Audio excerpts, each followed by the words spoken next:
armored wheeled vehicles, tanks, and artillery firepower. These are just some examples of the military equipment that NATO has stockpiled here in Eastern Europe.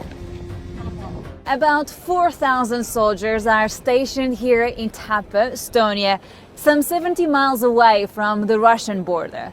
They're here to practice and potentially defend the NATO member state should its neighbor turn its aggression this way.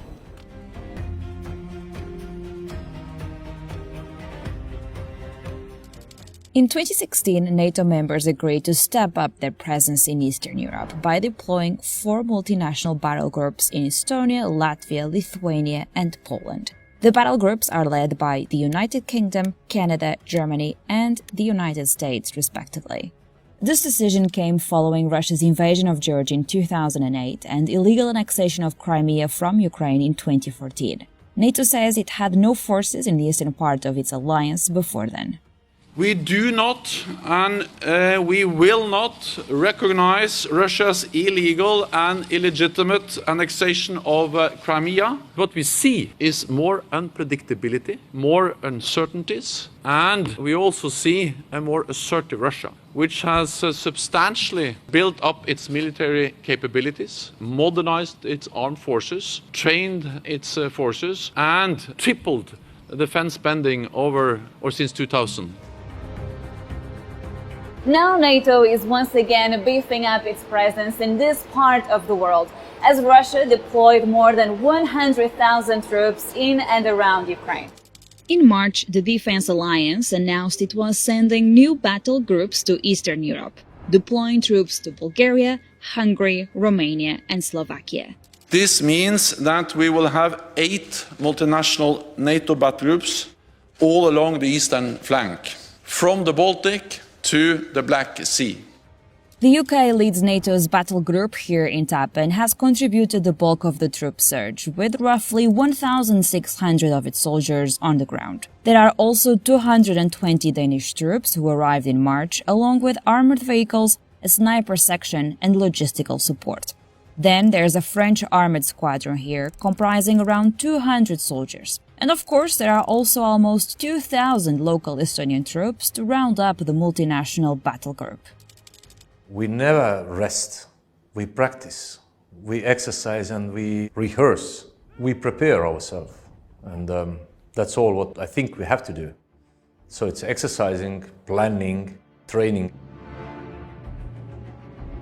At this military base, the war in Ukraine is at the top of everyone's minds. TAPA is about 800 miles to the north of Kyiv, but Russia is much closer, about 70 miles away. It's also near Belarus, which hosted Russian forces in its invasion of Ukraine, and borders NATO members Latvia, Lithuania, and Poland.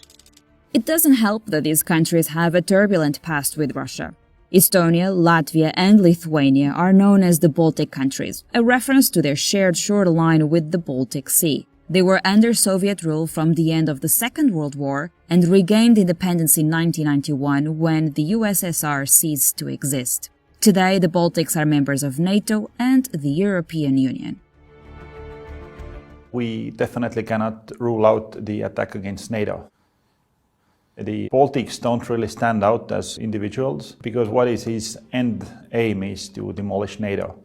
And you achieve this by demonstrating that, at least we think in his head, that the Article 5 doesn't function as it should function. Article 5 is at the heart of NATO's founding treaty. It commits NATO members to protecting each other if one of its member countries is attacked. It's only been invoked once to date, after the 9/11 terrorist attacks. Once he succeeds in demonstrating this, then you achieve your goal without large-scale war. But I think all the indications coming from all the largest NATO allies, NATO as a whole, from NATO Secretary General, has been steadfast. There has been, no ambivalence in the message. We are actually feeling quite confident, but clearly the hope or confidence or, crossing our fingers has never been our strategy. On top of more troops and equipment on the ground, NATO has also reinforced its surveillance of Estonian airspace. The Belgian Air Force was due to leave Amaris Air Base in western Estonia, but given heightened tensions with Russia, they were told to stay longer. And the French Air Force, which was due to replace the Belgians on the ground, arrived earlier, building up much stronger air policing in the region. NATO also has a cyber defense center here in Estonia. NATO's founding treaty only referred to traditional military attacks on land, on sea, or in the air, but it has been amended in recent years to also include cyberspace. This means that a serious cyber attack on one NATO country is seen as an attack against all allies. What's going on in Ukraine is a catastrophe. It's clearly a crime by the Russian Federation against Ukraine, and it's a crime that should be punished. There is no analytical basis for us to assume that they wouldn't try it against someone else. Their intent is extremely clear. There is no ambivalence there. What they want to achieve is to demolish NATO. We have heard how Russia says that these troops, the military bases, are threatening them. My message is no. They are here because of the threat coming from Russia, and they are integrated into our defense to defend our territories. It's not building a platform from where we are going to advance towards Russia. So no rest for these troops. Let's stay on high alert. Maneuvers, push-ups, shootings all the time. It's not up to us, but it's up to Putin if they want to test us. One thing is certain, Russia's invasion of Ukraine has forced new life into NATO, an alliance that has had its fair share of scrutiny, even from its members. But as the Prime Minister of Estonia's southern neighbor, Latvia, told me earlier, times have changed. It seems that a new Iron Curtain is probably going to be descending in Europe. At best, and this is a best-case scenario, there could be a long-term standoff between Western democracy and the rule of law and Putin's Russia with the rule of might and the rule of force.